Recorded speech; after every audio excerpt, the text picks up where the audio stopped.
These are drugs that you often read about being misused at Yeah. scale.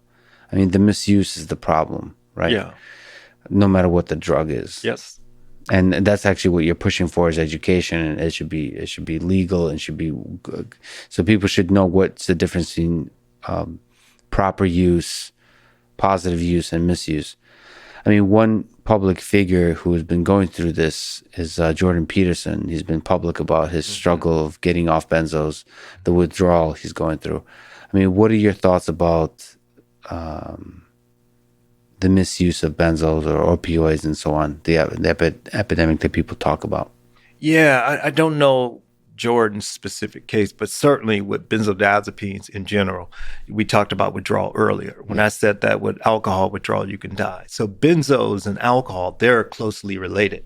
So benzo withdrawal too can kill you, just like alcohol. So when we think about the effects that benzodiazepines produce, think about the effects that alcohol produce. They're comparable or similar.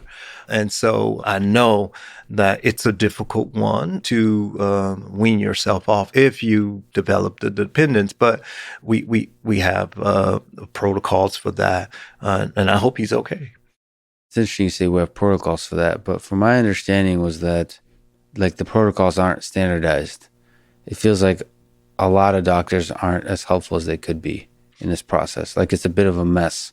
Certainly with withdrawal, they're more standardized than anything. So, like if someone is going through alcohol withdrawal, there is a standard protocol that most physicians in this business they follow. The same is true with benzo withdrawal. But the thing where it gets murky is when they're treating addiction itself. So when you're thinking about the substance use disorder in the DSM, not just withdrawal, but the entire addiction, that's where you have this sort of divergence or diversity in terms of approaches, and many of those approaches are rubbish. What can you just elaborate like technically what the term addiction means that you're referring to? When I use the term addiction, I'm referring to the Diagnostic Statistical Manual of the American Psychiatric Association, number 5 now, the DSM-5. That's never been wrong, right? Uh, no, I, I'm just kidding. no, you're You're sorry. absolutely Yeah. that point is well taken, and your point is that their definition of substance use disorder, that's addiction. That's what I'm talking about. But that definition continues to evolve. And so you're right. They still are working it out. We're getting new information from scientific studies and so forth. And so it's supposed to be incorporated into the DSM. But there are some problems with the DSM. Like, for example, they also have this sort of once an addict, always an addict thing, and there's no Right. evidence to support that. But it's evolving, and it's the definition that people in science and medicine use. And so we all know we're talking about the same language when we call someone a substance use disorder patient or someone who meets criteria for addiction. We all are speaking the same language. We're not saying that simply because this person used heroin, they are an addict. That's not what we're saying. You have to meet these criteria where you have disruptions in your psychosocial functioning. That's one. And two, you, the person, are distressed by these disruptions. So people have to meet those two basic criteria before we say they are addicted. So once an addict, always an addict. This idea. So I mean, some of it is always mapped to the person, all right? But I've just the people I've interacted with who have struggled with alcohol addiction. I don't know what the proper term is. It seems like with Alcohol Anonymous, the process of putting that addiction behind you is a very, very long process. It's surprisingly long to me. That almost seems like a whole life.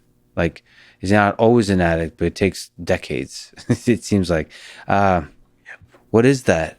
What can you maybe just, from your understanding as a scientist, from your understanding as a human who studies human nature, why does it take so long to treat, to to to, to deal with that addiction? Well, you cited Alcohol Anonymous, right? Yeah. And so I don't think of Alcohol Anonymous as like a treatment that I would send any relative to, like for a drug related problem. I think Alcohol Anonymous AA is really good for social interactions, making sure people have a social group and they have peers. I mean, that's a good thing. We all need that social interaction. Mm-hmm. But I don't think they know much about drugs. It's like saying, well, my uncle broke his knee and he has this support group and they said this.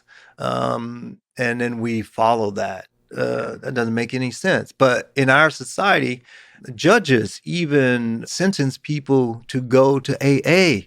Are you kidding me? But that's the kind of thing that has been allowed to happen in this society because we think of drugs as this moral failing, or drug addiction as this moral failing. And any idiot can provide treatment. And no disrespect to AA, because I think what they do is a lot more than what some people do, because at least they have these social interactions. You have a social group. That's better than what a lot of these other idiots out here do. Well, in that social support group, unrelated to the drug, it helps cure some of the environment issues you might be in. That's the whole point. Absolutely. So we kind of coupled the drug to the environment, but the reality is, as you argue, most of the problems come from the environment. Certainly with people who are experiencing drug-related problems, with most of the people, not all, but most. There are differences, like that psychedelics and like psilocybin has versus alcohol.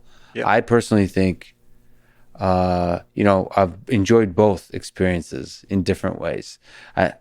Is it possible, or are we getting into the realm of poetry, to describe the benefits, like how it alters how the different drugs alter the mind and the places it can take you that produce a positive experience? Yeah. No, it's very real. Like some drugs take people in places that other drugs can't, and that's very real. I have friends, some of them they, for example, say that they've never had an experience like the one they had with ayahuasca, and they've done a number of sort of things. But they did the ayahuasca in a setting with a shaman and this group, and they felt like they actually began to heal or solve some problems that they were trying to solve for some years, and that's great. That's great for them, and nothing else does it for them like that. And that's absolutely fantastic. All I argue is that if that kind of thing happens for you with ayahuasca, with psilocybin, with some other psychedelic, why isn't it possible that heroin does that for someone, or cocaine does that for someone else, or MDMA does it for someone? That's it. That's interesting to imagine, like a shaman for heroin. Like, why not? Or cocaine use, like creating an environment for yourself for use of these different substances, and that environment has a very strong impact on the actual experience that you have. But I mean, so cocaine is an upper, and then the way we define heroin, drugs, like uppers and downers, that's a really kind of inappropriate way, but it's a quick way. But so we certainly say cocaine is an upper or stimulant. Yes. But it depends on the activity of the person before they take the drug. Say, like if you're like really active before taking a drug like cocaine, it might actually calm you. So it all depends on the activity of the person before they take the drug. I remember, I don't know if you know who Matthew Johnson is. Of course. He did all these studies on, I remember just reading a paper. I didn't get a chance to talk with him much about it, but it was about condom use and cocaine, and like the doses and whether people are more or less likely. Like the unsafe thing there is the using or not using, I guess, condoms during sexual intercourse. I don't know. I love that these drugs that have connotation, probably because of Hollywood, negative connotations are actually being studied by science, and the actual impact they have, and what are the negative effects. Again, in those studies, often the positive effects are difficult to quantify, I think. Maybe, I guess you can from self-report and so on. But like, Positive effects are not difficult to quantify. You ask people about their euphoria. You can see how well people are getting along. Like in our studies, that yeah, we yeah. have people sometimes in groups, and you see how well they get along on the various drug conditions or placebo conditions. It's not that difficult.